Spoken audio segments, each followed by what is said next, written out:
ಇವತ್ತು ರಾತ್ರಿ ಸಿದ್ದು ಡಿಕೆಶಿ ದಿಲ್ಲಿಗೆ ತವಡು. ಇವತ್ತೇ ಫೈನಲ್ ಆಗುತ್ತಾ ಸಂಪುಟದ list.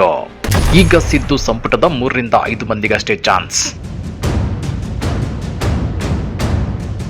Hello boss, welcome to our channel. ಏನಪ್ಪಾ ಸಮಾಚಾರ ಅಂದ್ರೆ, ಸದ್ಯಕ್ಕೆ ಕರ್ನಾಟಕ ಪಾಲಿಟಿಕ್ಸ್ ನಲ್ಲಿ ಸಖತ್ ಇಂಟ್ರೆಸ್ಟಿಂಗ್ ಡೆವಲಪ್ಮೆಂಟ್ಸ್ ನಡೀತಾ ಇದೆ. ಕಳೆದ ಕೆಲವು ದಿನಗಳಿಂದ ಆಗುತ್ತೋ ಇಲ್ವೋ ಅಂತ ಸಸ್ಪೆನ್ಸ್ ಕ್ರಿಯೇಟ್ ಮಾಡಿದ್ದ ಸಂಪುಟ ವಿಸ್ತರಣೆ ಕತೆಗೆ ಕೊನೆಗೂ ಒಂದು ಕ್ಲಾರಿಟಿ ಸಿಗೋ ತರ ಕಾಣ್ತಿದೆ. ನಮ್ಮ ಸಿಎಂ ಡಿಕೆ ಶಿವಕುಮಾರ್ ಅವರು ಸದ್ಯದಲ್ಲೇ ದೆಹಲಿ ಫ್ಲೈಟ್ ಹತ್ತೋದು ಈಗ ಆಲ್ಮೋಸ್ಟ್ ಕನ್ಫರ್ಮ್ ಆಗಿದೆ.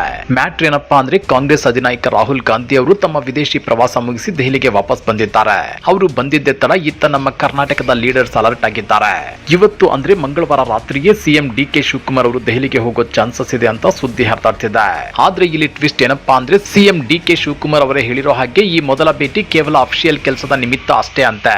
ಹೈಕಮಾಂಡ್ ಜೊತೆ ಮೇನ್ ಮೀಟಿಂಗ್ ಮಾಡೋಕೆ ಭೇಟಿಯ ಟೈಮ್ ಫಿಕ್ಸ್ ಆದ್ಮೇಲೆ ಇನ್ನೊಂದು 3-4 ದಿನ ಬಿಟ್ಟು ಹೈಕಮಾಂಡ್ ಅಂಗಳಕ್ಕೆ ಮತ್ತೊಮ್ಮೆ ಎಂಟ್ರಿ ಕೊಡ್ತಾರಂತೆ ನಮ್ಮ ಸಿಎಂ. ಇನ್ನೊಂದು ಕಡೆ ದಿಲ್ಲಿಯಲ್ಲಿ ಆಲ್ರೆಡಿ ಸಚಿವಾಕಾಂಕ್ಷಿಗಳ ಲಾಬಿ ಜೋರಾಗಿದೆ.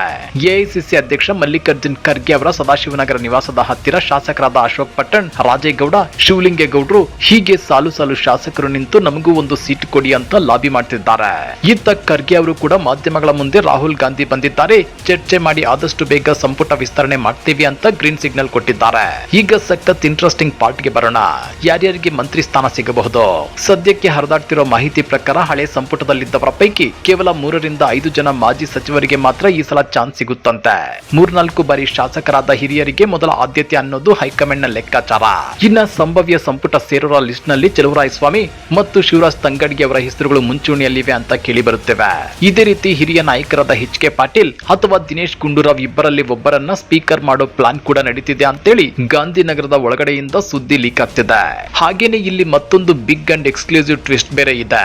ಹಿರಿಯ ನಾಯಕರಿಗೆ ಮಾತ್ರ ಆದ್ಯತೆ ಅನ್ನೋ ನಿಯಮ ಮಾಡ್ತಿದ್ರು, ಯುವ ನಾಯಕರಾದ ಮಧು ಬಂಗಾರಪ್ಪ ಅವರಿಗೆ ಮತ್ತೆ ಮಂತ್ರಿಗಿರಿ ಸಿಗೋದು ಆಲ್ಮೋಸ್ಟ್ ಕನ್ಫರ್ಮ್ ಆದಂತಿದೆ. ಅದು ಯಾಕೆ ಗೊತ್ತಾ? ಅವರ ಹಿಂದೆ ಸ್ಯಾಂಡಲ್ವುಡ್ ನ ಸೆಂಚುರಿ ಸ್ಟಾರ್ ಶಿವರಾಜ್ ಕುಮಾರ್ ಅವರ ನೇರ ಪ್ರಭಾವ ಮತ್ತು ಪ್ರೀತಿಯ ಲಾಬಿ ಇದೆ ಎನ್ನಲಾಗ್ತಿದೆ. ಶಿವಣ್ಣ ಅವರ ಪ್ರಭಾವದಿಂದ ಮಧು ಬಂಗಾರಪ್ಪ ಅವರ ಸೀಟ್ ಅಂತೂ ಗಟ್ಟಿಯಾಗಿದೆ ಅನ್ನೋದು ಸದ್ಯದ ಹಾಟ್ ಟಾಪಿಕ್. ಅಂದ ಹಾಗೆ ಈ ಎಲ್ಲ ಗಡಿಬಿಡಿ ನಡುವೆ ಸಿಎಂ ಡಿಕೆ ಶಿವಕುಮಾರ್ ಮತ್ತೊಂದು ಇಂಪಾರ್ಟೆಂಟ್ ನ್ಯೂಸ್ ಕೊಟ್ಟಿದ್ದಾರೆ.